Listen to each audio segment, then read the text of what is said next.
بسم اللہ الرحمن الرحیم۔ 27ویں رجب کی رات کو حضور صلی اللہ علیہ وآلہ وسلم کو معراج ہوا۔ اس رات کی فضیلت کے متعلق حضرت ابو ہریرہ رضی اللہ تعالیٰ عنہ نے بیان کیا کہ حضور صلی اللہ علیہ وآلہ وسلم نے فرمایا کہ جس نے 27 رجب کا روزہ رکھا اس کو 60 مہینوں کے روزوں کا ثواب ملے گا۔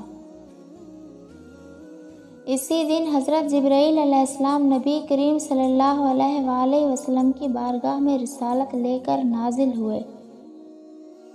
حضرت سلمان فارسی رضی اللہ تعالیٰ عنہ سے روایت ہے کہ حضور صلی اللہ علیہ وآلہ وسلم نے فرمایا کہ ماہ رجب میں ایک دن اور ایک رات ایسی ہے کہ اگر اس دن کا روزہ رکھے اور اس رات کو عبادت کرے تو اس کو 100 برس کے روزے رکھنے اور راتوں میں عبادت کرنے کا اجر ملے گا۔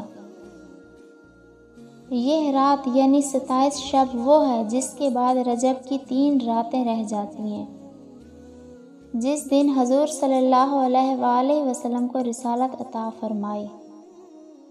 حضرت ابن عباس رضی اللہ تعالیٰ عنہ کا معمول تھا کہ جب 27 رجب آتی تو وہ اعتکاف میں بیٹھے ہوتے اور بعد نماز ظہر نوافل کے وہ 4 رکعتیں پڑھتے اور ہر رکعت میں سورہ فاتحہ 1 مرتبہ اور سورۃ القدر 3 مرتبہ اور سورہ اخلاص 50 مرتبہ پڑھتے تھے، پھر عصر تک دعاؤں میں مشغول رہتے۔